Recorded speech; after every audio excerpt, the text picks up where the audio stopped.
Back to Breakfast Extra. It's time for a big story for today. A political storm is brewing ahead of the 2027 presidential elections. The Arewa Consultative Forum, ACF, has publicly criticized President Tinubu's economic reforms, calling them insensitive and detrimental to the North.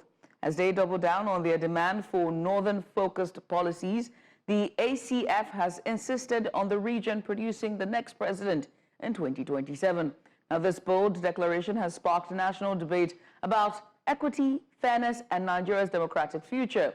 Are the ACF's claims reflective of the larger concerns of the North, or are they a strategic political move? And what implications could this instance have on Nigeria's already fractured political landscape? Well, to help us unpack this, we're joined by Tohwo Oseruvwoja, a respected legal practitioner and public affairs analyst. With his deep understanding, we had a conversation over the week, and yet again today we're here to elaborate more. Tohwo, you're welcome. Thank you very much for joining us this morning. You're welcome, Azino, and Judith. If I may correct, You're lucky there because she has it out for you. If you had gotten that wrong, she wouldn't have forgiven you. Okay.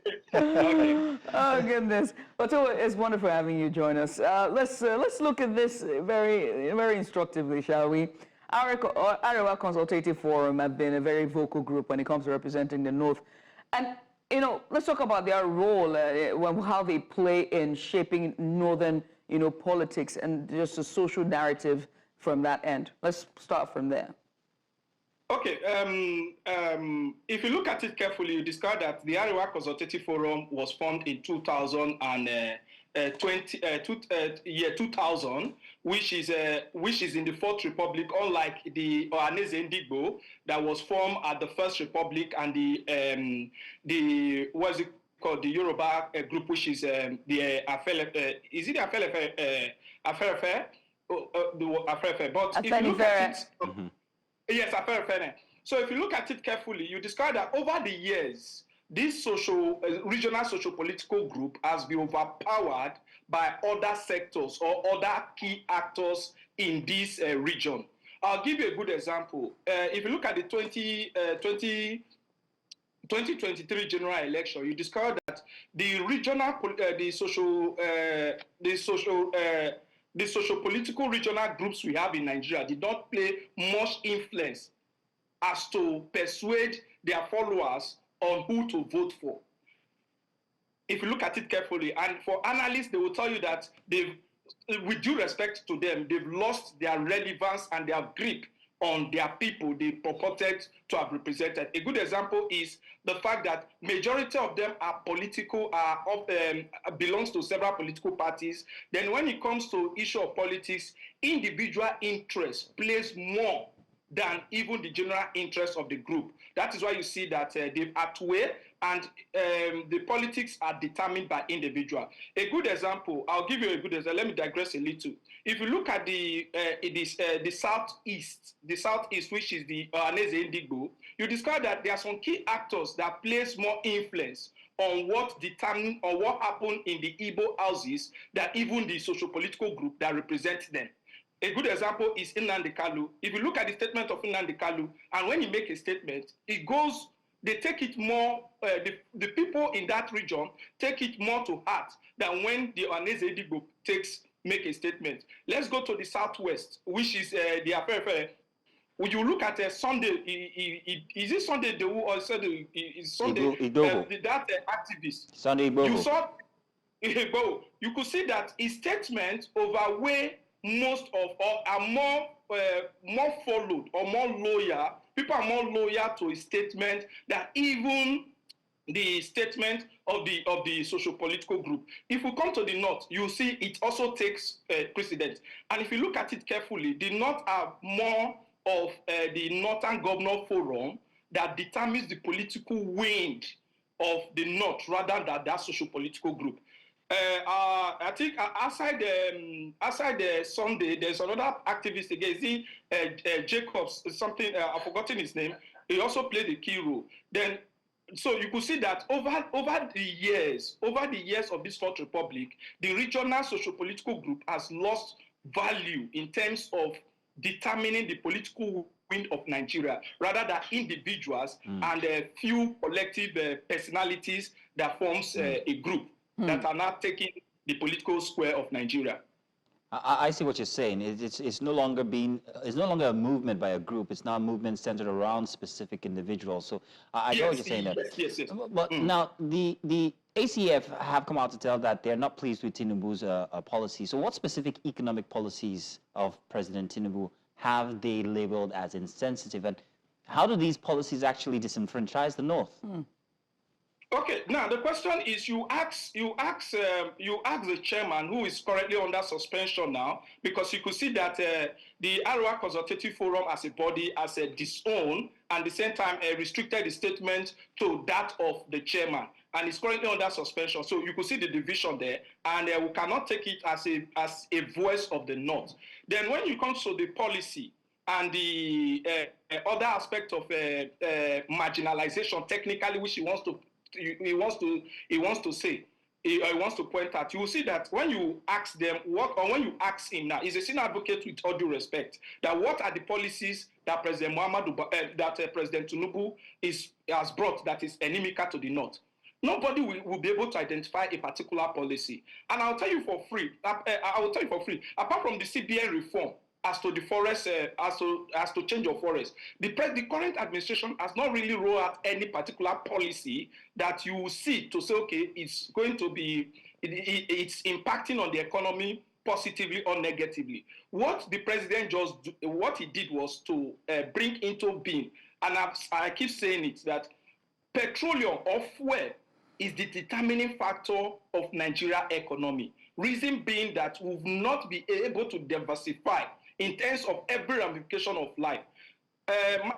Mazino, I'll tell you, if you want to leave from Lagos now to Abuja, two means of transportation you can only engage in, which is by road or by air. So these two means of transportation are governed by the petroleum industry. But if you go to other developed countries, there are other areas you can look into that you can use to even.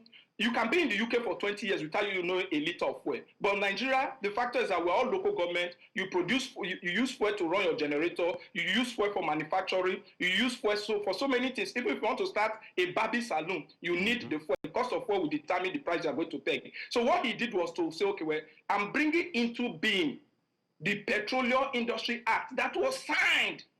And all these groups were taken along. I could vividly remember that even the Nigeria Bar Association was part of the public hearing. They were all part of it and was taken along and was signed into law by the then President Muhammadu Buhari. And if not for the moment that bill was signed, every issue of subsidy ought to be probed. And even the President Buhari ought to be prosecuted for allowing subsidy to continue. So these are the issues. So what he did was to suspend the subsidy of it. And when he suspended the subsidy, what he did again was to increase the revenue going to the states. Now, so these are the problems. Yeah, these are the problems which people now look at as a policy that is inimical to the people. Right.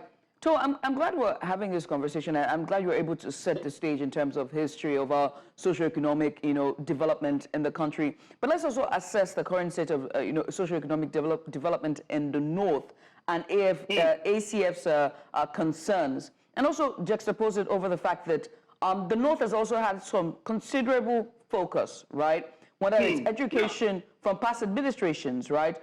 Whether it's the PDP or the APC. And the last administration that just left is also from the North as well, right? And so they've talked about leadership, about the political emancipation of their people as well. But the North has had a fair share of power grab, or the fair share of holding power at the center. And we've seen a lot of social development strategies or schemes go to the North, whether it's a transactional scheme, the cash register, social palliatives, it's always to the North, and let's put also MSF and all the other schemes that is gone to the North. Then what else do they need? What are these issues that they need to be addressed when we assess the current state of socioeconomic development for the North? Okay, Judith, you could see that like they will say that when you go to court, the judge is on trial. But basically, I'll tell you, the people are on trial, but I'll tell you that the first casualty of a war is the truth. If you look at it carefully, you discover that if the Arewa Consultative Forum are fair to themselves, and if Nigerians are fair to themselves, you'll see that we hold individuals accountable to the current, economic downturn in the north. I'll give it to you. If you look at the EFCC report, and if you see the alleged indictment of public office holders, the majority of them are from the north. Do you understand? I'm giving you a good example. Not that there are people are not from the south. You could see Taraba State, for example. The former governor of Taraba is he Iyamu, something like that. The former governor of Taraba State. You could see that after he served his prison term, the same people that he embezzled their money, he misappropriated their money, gave him a presidential welcome when he returned to Taraba State. Is it the governor of Plateau State, the former governor of Plateau State, Joshua Dariye, that was given presidential welcome? Is it you name them? These are the key. These are the pillars of the northern politics. You talk about Saraki. Saraki, who is going from one pillar to coast of trying to stop the court or trying to stop the anti-graft agency from prosecuting him. Then is it Kwankwaso in Kano State that they've been a lot of investigation ongoing, or is it the current chairman of the All Progressive Congress, Ganduje, who is being alleged to have collected a kickback from contract that was awarded? If you name them, all this money or all these projects that have been that were allocated to elevate the suffering of the north are one way or the other embezzled by their own children, their own father, their own uncle, and their own kinsmen.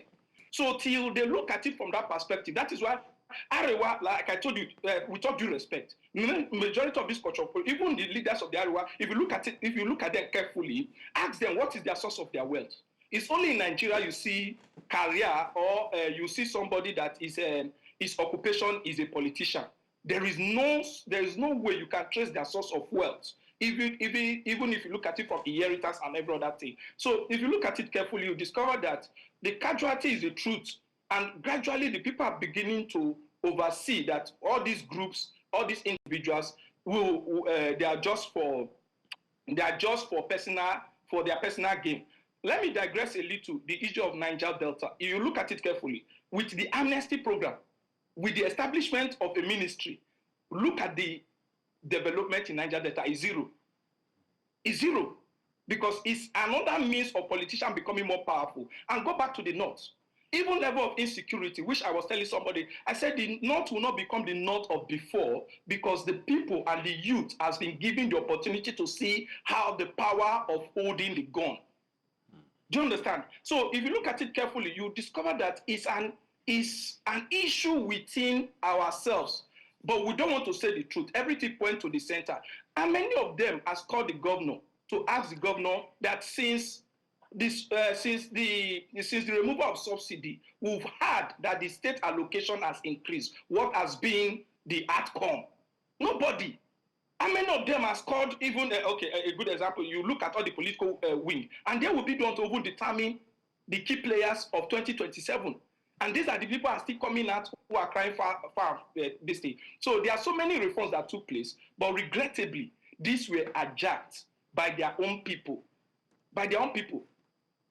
Tohwo, let me regale you with a chant from the last elections. Maybe Judith can help me here. Yeah. LUP. 71. Now we're coming off of an election that saw a very hotly contested election where we're coming off of an administration that's, well, northern, and then the contest was, well, with a very, very big personality from the southeast. Now, how does this play with the call for a northern presidency in 2027 by the ACF when we have this already on ground, this agitation for a president from the southeast? Bearing in mind that Atiku Abubakar has run so many times, for as long as, what, 1999 he's been running? Forever. Okay, Martino, let me throw the question to you. What was the impact of the Arewa Consultative Forum in determining the president of Nigeria in 2023? If you look at it statistically, it's zero. As a matter of fact, the confusion was so much that they could not even come to a consensus. And I will tell you for free, even with the consensus, if they've come to consensus with all due respect, with all due respect, that their consensus wouldn't have even make any difference. Then look at it from the other perspective. If you look at what played out in the 2023 general election, you discover that it goes beyond regional allegiance. It's more of how will I put it now? Permit me to say, religion play a major role in it. Do you understand? Religion play a major role in the 2023 general election. But key players, individuals, then there is already a public awakening. See, in 2023, you can't compare 2023 election to 2019 election because there are several platforms that has given voice to people to air their view and to what make influence or make impact. So that is for that. Then if you look at it again, you discover that come 2027, the shot fired by the Arewa Consultative Forum, and you could see that even without any response from another regional group, neither the Aneze Edigbo, the Afere, then you talk about my brothers from the Niger Delta Acclaimed Elders Forum, and Kinikon. When you look at it carefully, none of them has made a statement. But within themselves, the shot was what fired back at them. Then let me give you a playground of 2023 election. The 2023 election, people say it was rigged. Yes, we may agree it was rigged, but it is one of the most fairest elections you can ever think of, based on political calculation. If you look at it carefully, it has been a zoning policy in political parties. A zoning policy in political parties, like the PDP started it, which they took over in 1999, and it was respected. And when Jonathan left, Buhari entered. When Buhari is to go, a certain president based on zoning policy of political parties, then Atiku came up. When Atiku came up, he uttered the alteration of the PDP. And what happened? Wike, who was bankrolling, allegedly bankrolling PDP, took advantage of the fact that, okay, well, let me become the vice, according to what the allegation. And he decided to go for Ukowa, which is the governor of my state, Delta State, which everybody knows that he has no political relevance outside the Delta State coffers.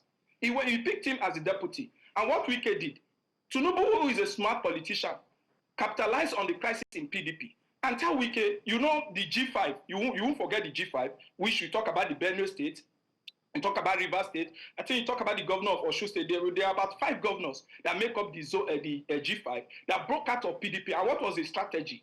Do not allow PDP win your state.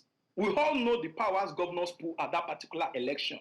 And what Wike succeeded is, Wike and his G5 group succeeded, is to make sure that PDP did not grip those states. Then let's fall back to the Labour Party. The Labour Party, take it or leave it. Peter Obi does not have the widespread political influence in the North. Let's forget about the media. The social media does not vote. What vote is the people. And so he does not have the widespread of the North. Then if you look at his running mate does not have the political wing.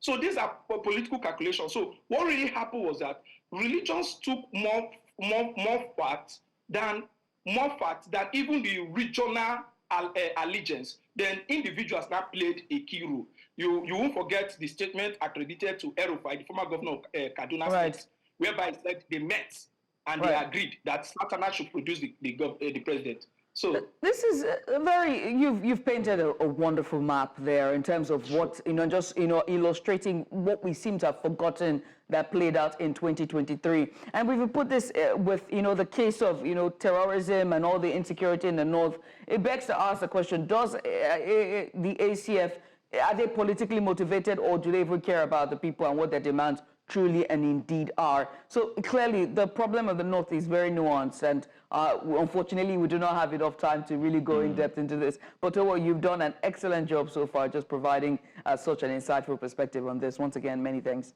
Thank you very much. You're welcome. Yeah. Do stay tuned, because we've got one more conversation coming your way. But let's take a quick break first, and when we get back, we round off on Breakfast Extra.